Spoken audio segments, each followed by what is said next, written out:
Hi friends, ఈరోజు మనం చాలా సులభమైన విధంలో ఇంట్లోనే గార్లిక్ పౌడర్ ఎలా ప్రిపేర్ చేసుకోవాలో చూద్దాం. ముందుగా కొన్ని వెల్లుల్లి రెబ్బల్ని ఇలా పొట్టుతో పాటు తీసుకోండి. ఇలా పొట్టుతో పాటు తీసుకోవడం వల్ల మీకు చాలా టైం సేవ్ అవుతుంది అండ్ ప్రాసెస్ కూడా చాలా త్వరగా అయిపోతుంది. ఇప్పుడు వీటిని ఓ మిక్సర్ జార్లో వేసి దాన్ని స్మూత్ పేస్ట్లా గ్రైండ్ చేసుకోవాలి. అందుకోసం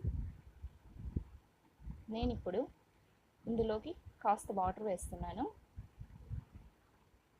వాటర్ అనేది చూసి వేసుకోండి. మధ్యలో గ్రైండ్ చేసేటప్పుడు ఒకవేళ తక్కువగా అనిపిస్తే ఇంకాస్త యాడ్ చేసుకోవచ్చు.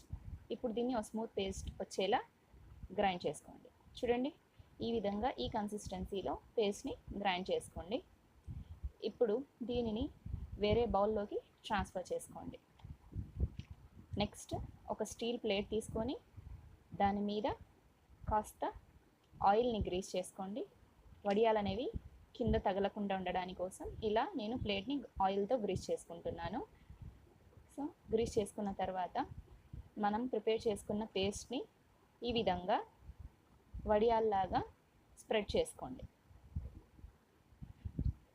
చూడండి, ఇప్పుడు ఉన్న పేస్ట్తో అన్నీ ఈ విధంగా వడియాలనేవి వేసేసుకొని 2 రోజుల దాకా ఎండలో పూర్తిగా ఎండనివ్వాలి. చూడండి, మనం ఎండబెట్టుకున్న వెల్లుల్లి వడియాలనేవి పూర్తిగా ఎండిపోయాయి. ఇప్పుడు దీన్ని ఓ మిక్సర్ జార్లోకి వేసుకొని పౌడర్ వచ్చేలా గ్రైండ్ చేసుకోండి. చూడండి, ఎంత ఈజీగా మార్కెట్ లాంటి గార్లిక్ పౌడర్ని ఇంట్లోనే ఎలా ప్రిపేర్ చేసుకున్నామో చూసారు కదా. ఇప్పుడు మన ఇన్స్టెంట్ ఫ్రెష్ గార్లిక్ పౌడర్ అనేది రెడీ అయిపోయింది.